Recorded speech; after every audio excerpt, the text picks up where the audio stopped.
የራዳር ስክሪኖች በከፍተኛ ንዝረት ይጮሃሉ። በናታንዝ የኒውክሌር ማዕከል አቅራቢያ የሚገኘው አየር አሁን በጸጥታ ሳይሆን ገዳይ በሆኑ የኤሌክትሮኒክስ ሞገዶች ተሞልቷል። በአሸዋማው ምድር ላይ ተደግነው የቆሙት እነዚያ ግዙፍ የብረት ቱቦዎች ተራ መሳሪያዎች አይደሉም። የሩሲያ የቴክኖሎጂ ጥበብ ውጤት የሆኑት ኤስ-400 ሚሳኤሎች ናቸው። ኢራን እነዚህን መከላከያዎች በይፋ መሞከር መጀመሯን ስታበስር መልእክቷ ወደ ዋሽንግተን ዲሲ የደረሰው በደቂቃዎች ውስጥ ነበር። እነዚህ ሚሳኤሎች ወደ ሰማይ አቅንተው ሲተኮሱ ኢላማቸው አንድና አንድ ብቻ ነው። በቅርብ ርቀት ላይ የሚመላለሱትን የአሜሪካ እጅግ ዘመናዊ ጦር ጀቶች አድኖ መጣልና የኢራንን ሰማይ የማይደፈር የብረት አጥር ማድረግ። በዋሽንግተን የሚገኘው ዋይት ሃውስ በዚህ ኢራን እርምጃ በከፍተኛ ቁጣ መናወጥ ጀምሯል። ፕሬዚዳንት ዶናልድ ትራምፕ ይህንን የኢራን ወታደራዊ መገዳደር በተመለከቱ ጊዜ ለዲፕሎማሲ ጨዋታ ጊዜ እንደሌላቸው በግልጽ አሳይተዋል። ትራምፕ ወዲያውኑ የሰጡት ትዕዛዝ የሁለተኛው የአሜሪካ ግዙፍ የአውሮፕላን ተሸካሚ መርከብ ወደ ፋርስ ባህረ ሰላጤ እንዲያመራ ነው። ይህ ትዕዛዝ ሲተገበር በባህር ላይ የሚታየው ትዕይንት እጅግ አስፈሪ ነው። በሺዎች የሚቆጠሩ ወታደሮች፣ በመቶዎች የሚቆጠሩ የሚሳኤል ማስወንጨፊያዎችና ዘመናዊ ጦር አውሮፕላኖች አሁን የኢራንን የባህር ጠረፍ አፍንጫ ስር ረግጠው ቆመዋል። ትራምፕ ለኢራን መሪዎች የላኩት መልእክት በማያሻማ ሁኔታ እንዲህ ይላል: እኛ ዝግጁ ነን፣ እናንተስ ለጥፋት ተዘጋጅታችኋል የሚል። ይህ በባህርና በየብስ ላይ የሚታየው የወታደራዊ ጡንቻ ማሳያ በትራምፕ አስተዳደር በኩል ከሚወጡት እጅግ ጠንካራ ፖለቲካዊ ቃላት ጋር ተዳምረዋል። ፕሬዚዳንቱ በቅርቡ በሰጡት መግለጫ በኢራን ያለውን ስርዓት ለመቀየር ሊከሰት የሚችል ምርጥ ነገር እንደሆነ በግልጽ ተናግረዋል። ትራምፕ እንደሚሉት ከሆነ የኢራን ሕዝብ አሁን ካለበት አፋኝ ስርዓት ነፃ መውጣት አለበት። ሆኖም ይህንን ለውጥ ለማምጣት ትራምፕ የሚጠቀሙት መሳሪያ ፍርሃት ነው። ፍርሃት ትልቅ መነቃቂያ ነው የሚለው የትራምፕ ፍልስፍና ኢራንን በኢኮኖሚ ከማድቀቅ ባለፈ በወታደራዊ ዛቻ መንግስቷን ለፍጹም ውድቀት ማዘጋጀት ነው። የዋሽንግተን የፖለቲካ ኮሪደሮች አሁን የሚመክሩት ስለ ሰላም ስምምነት ሳይሆን ኢራንን እንዴት ተንበርክካ እንድትመጣ ማድረግ ይቻላል በሚለው ጉዳይ ላይ ነው። በቴህራን ቤተ መንግስት ውስጥ ግን ድባቡ ሌላ ነው። እነዚያ የሩሲያ ሰራሽ ኤስ-400 ሚሳኤሎች በኒውክሌር ማብለያ ማዕከላት ዙሪያ እንደ ነብር ተደብቀው ይጠባበቃሉ። እነዚህ መሳሪያዎች በዓለም ላይ ካሉ የአየር መከላከያ ስርዓቶች ሁሉ እጅግ የረቀቁና የትኛውንም የአሜሪካ የድብቅ ተዋጊ ጀቶች በራዳር አድኖ የመምታት አቅም እንዳላቸው ይነገራል። ኢራን ይህንን ቴክኖሎጂ መታጠቋ አሜሪካ በቀላሉ የአየር ጥቃት እንዳትሰነዝር ትልቅ ጋሻ ይሆንላታል። የኢራን ወታደራዊ መሪዎች አየር ክልላችንን የነካ ሲኦልን ያህል በሚል ዛቻ አሜሪካን እየተጠባበቁ ነው። ይህ የቴክኖሎጂና የብረት ፍጥጫ ዓለምን ወደማይታወቅ ጦርነት እየገፋት ነው። ሁለተኛው የአሜሪካ አውሮፕላን ተሸካሚ መርከብ ቀጠናውን ሲቀላቀል የአሜሪካ የጦር ኃይል ቁጥር ታሪክ በማያውቀው ሁኔታ ጨምሯል። ይህ ስልታዊ ዝግጅት የኢራንን ያጸፋ ጥቃት ለመመከትና አስፈላጊ ሲሆን ደግሞ የኢራንን የሚሳኤል መሰረቶች በአንድ ጊዜ ለማጥፋት ታስቦ የተደረገ ነው። ትራምፕ ከፍተኛ ጫና የሚሉት ስልት አሁን ወደ ከፍተኛ ወታደራዊ ዛቻ ተቀይሯል። የነዳጅ ዋጋ በዓለም ገበያ ላይ መወዛወዝ የጀመረ ሲሆን የዓለም ሀገራት በታላቅ ስጋት በቴህራንና በዋሽንግተን መካከል ያለውን ፍጥጫ እየተከታተሉ ነው። በኢራን ውስጥ ያለው የፖለቲካ ድባብም ውጥረት የበዛበት ነው። የአገሪቱ የበላይ መሪ አያቶላህ አሊ ኻሜኒ ህዝባቸው ለከፋ መከራ እንዲዘጋጅና ጠላትን እንዲመክት ጥሪ አቅርበዋል። ሆኖም በኢኮኖሚ ማዕቀብ የደቀቀው የኢራን ህዝብ ለጦርነት ያለው ፍላጎት ምን ያህል እንደሆነ ግልጽ አይደለም። ትራምፕ ይህን የውስጥ ድካም ተረድተውታል። ለዚህም ነው ስርዓት መቀየር የሚለውን አጀንዳ በከፍተኛ ድምፅ እያስተጋቡ ያሉት። አሜሪካ የኢራንን ወታደራዊ ተቋማት ብቻ ሳይሆን የህዝቡን ስነ ልቦናም ኢላማ አድርገዋለች። በፍርሃትና በስጋት ውስጥ የሚኖር ህዝብ በመጨረሻ በመንግስቱ ላይ ሊነሳ ይችላል የሚል ግምት በዋሽንግተን ስትራቴጂስቶች ዘንድ አለ። የእስራኤል ሚና በዚህ ታሪክ ውስጥ እጅግ የጎላ ነው። ጠቅላይ ሚኒስተር ቤንያሚን ኔታንያሁ የኢራንን የኒውክሌር ፕሮግራም ለመግታት ከትራምፕ ጋር ፍጹም ስምምነት ላይ ደርሷል። እስራኤል የኢራን ኤስ-400 መከላከያ ታጥቃ መረጋጋቷን በፍጹም አትቀበለውም። የእስራኤል አየር ኃይል በኢራን ላይ ጥቃት ለመሰንዘር በተደጋጋሚ ልምምድ እያደረገ ሲሆን የአሜሪካ ሁለተኛ መርከብ መላክ ለእስራኤል ትልቅ የጀርባ አጥንት ሆኖላታል። ይህ የብረት ትስስር ኢራንን በሁለት እሳት መካከል ከቷታል። በአንድ በኩል የአሜሪካ ግዙፍ መርከቦች፣ በሌላ በኩል ደግሞ የእስራኤል የድብቅ ጀቶች የኢራንን ሰማይ እያንኳኩ ነው። ጦርነቱ ቢፈነዳ ምን ሊከሰት ይችላል የሚለው ጥያቄ የደህንነት ባለሙያዎችን እንቅልፍ የነሳ ነው። ኢራን በየመን በሊባኖስና በኢራቅ ያሰማራቻቸው ታማኝ ታጣቂዎች በአንድ ጊዜ በአሜሪካ ጥቅሞች ላይ ጥቃት እንዲሰነዝሩ ትዕዛዝ ሊሰጥ ይችላል። የሆርሙዝ ሰርጥ ሊዘጋ ይችላል። ይህም የዓለምን የነዳጅ አቅርቦት ሽባ ያደርገዋል። ነገር ግን ትራምፕ ይህንን ስጋት ወደ ጎን በመተው ኢራን ቦምብ እንዳትሰራ ለማድረግ ማንኛውንም አይነት ወታደራዊ እርምጃ ለመውሰድ ቆርጧል። እኔ እንደ ቀድሞዎቹ ፕሬዝዳንቶች አይደለሁም የሚለው የትራምፕ ንግግር አሜሪካ ወደ ጦርነት ለመግባት በጣም ቅርብ መሆኗን ያሳያል። በኢራን የኒውክሌር ጣቢያዎች አቅራቢያ የሚሰማው የኤስ-400 ራዳሮች ድምፅና በባህር ላይ የሚሰማው የአሜሪካ መርከቦች ሞተር ድምፅ የቀጠናውን እጣ ፈንታ ለመወሰን እሽቅድምድም ላይ ናቸው።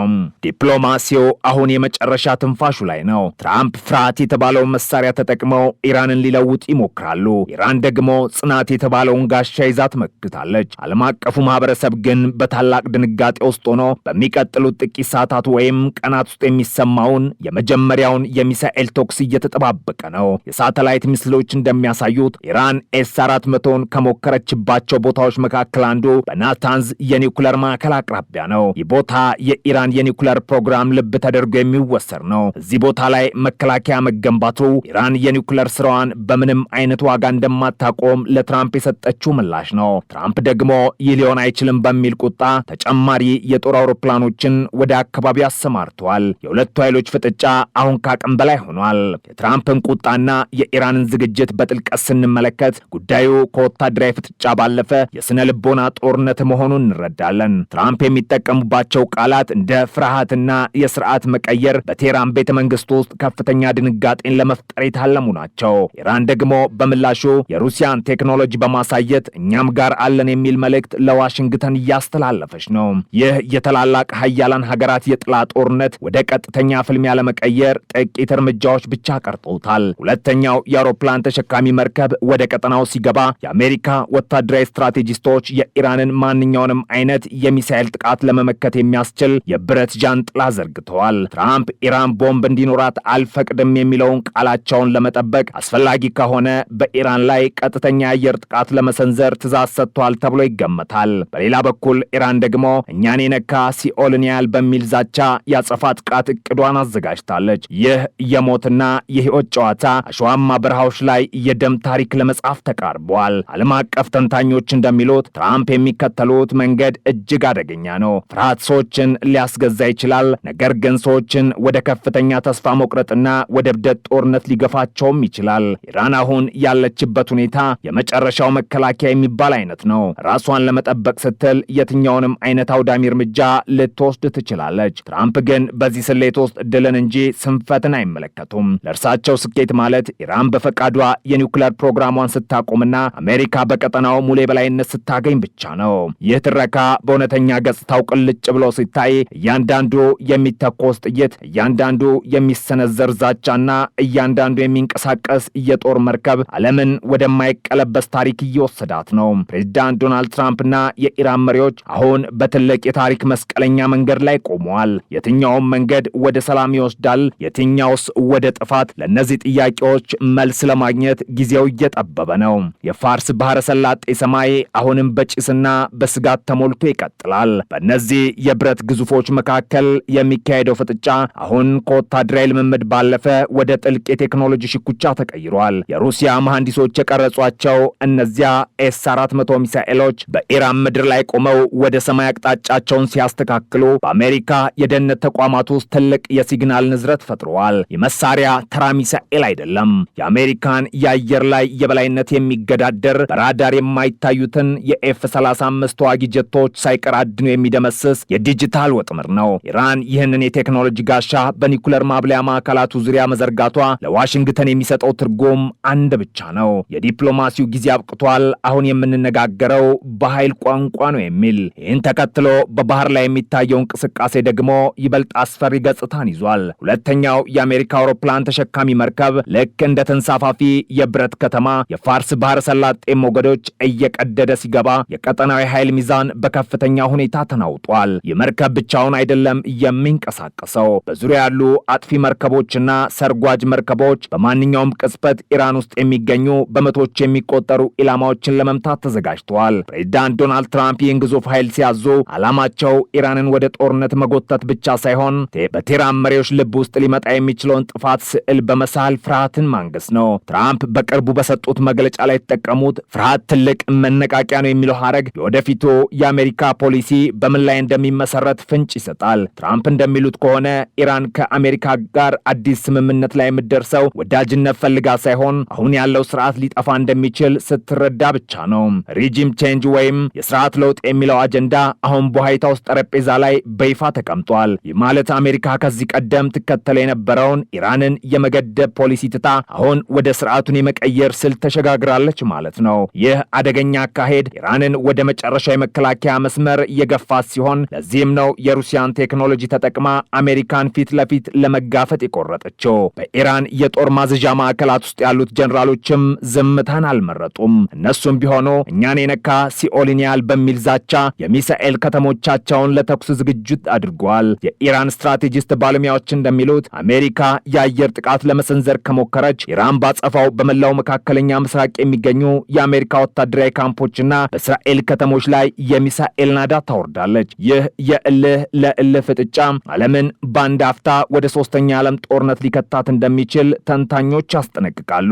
በተለይም የሩሲያና የቻይና ከኢራን በስተጀርባ መቆም ጉዳዩን ከሁለት ሀገራት ፍጥጫ ወጥቶ ወደ ዓለም አቀፍ ሀያላን ሽኩቻ ቀይሮታል። በዚህ ሁሉ መሃል የእስራኤል ስለላ ተቋም ሞሳድ በኢራን ምድር ውስጥ የሚያደርገውን የሚስጥር ኦፕሬሽን አጠናክሮ ቀጥሏል። እስራኤል የኢራን ኤስ-400 መከላከያ መታጠቅ የአየር ኃይሏን ክንፍ እንደሚቆርጥባት በሚገባ ታውቃለች። ስለዚህ የጥቃቱ ሰዓት ሳይደርስ እነዚህም መከላከያዎች በሳይበር ጥቃት ወይም በውስጥ አሻጥር ሽባ ለማድረግ ከፍተኛ ጥረት እያደረገች ነው። ኔታንያሁና ትራምፕ በኢራን ጉዳይ ላይ ያላቸው ስምምነት የብረት ቃል ኪዳን የሚመስል ሲሆን ሁለቱም መሪዎች ኢራን የኒኩለር ባለቤት እንዳትሆን ለማድረግ የመጨረሻውን እርምጃ ለመውሰድ ተዘጋጅተዋል። የኢራን ሕዝብ ደግሞ በዚህ የመሪዎች ቁማር መሃል ተቆልቶ ይገኛል። በአንድ በኩል በኢኮኖሚ ማዕቀብ ምክንያት መሰረታዊ ፍላጎቶችን ለማሟላት የሚታገል ሕዝብ፣ በሌላ በኩል ደግሞ ከሰማይ የሚዘንብ የሚሳኤል እሳትን እየተጠባበቀ ይኖራል። ትራምፕ ፍርሃት ሕዝቡን በመንግስቱ ላይ እንዲነሳ ያድርገዋል ብለው ቢስሉም የታሪክ ምሁራን ግን የውጭ ዛቻ ሲበረታ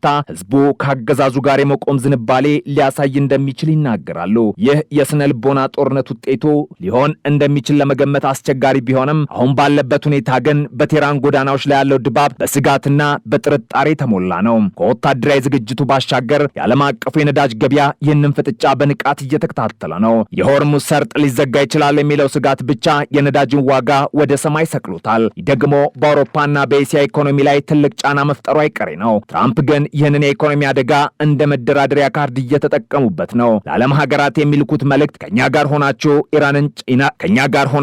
ኢራን ላይ ጫና አድርጉ፣ ካልሆነ ግን የኢኮኖሚ ቀውሱን ተጋፈጡ የሚል ይመስላል። እነዚያ በናታንዝና በፎርድ የኒውክሌር ጣቢያዎች አቅራቢያ የቆሙት ኤስ-400 ሚሳኤሎች አሁን የሉዓላዊነት ምልክት ሆነዋል። ኢራን እነዚህ መሳሪያዎችን ስትሞክር ለአሜሪካ እያሳየች ያለችው የራሷን የቴክኖሎጂ ብስለት ብቻ ሳይሆን ከሩሲያ ጋር ያላትን ጥልቅ ወታደራዊ ትስስር ጭምር ነው። ፑቲን ለኢራን ይህንን መሳሪያ እንዲሰጡ የፈቀዱት አሜሪካን በሌላ ግንባር ወጥሮ ለመያዝና የዋሽንግተን ትኩረት ከዩክሬን ጦርነት እንዲርቅ ለማድረግ እንደሆነም ይገመታል። ይህ የዓለም አቀፍ ፖለቲካ ቼዝ ጨዋታ መካከለኛው ምስራቅን የጦርነት አውድማ እያደረጋት ነው።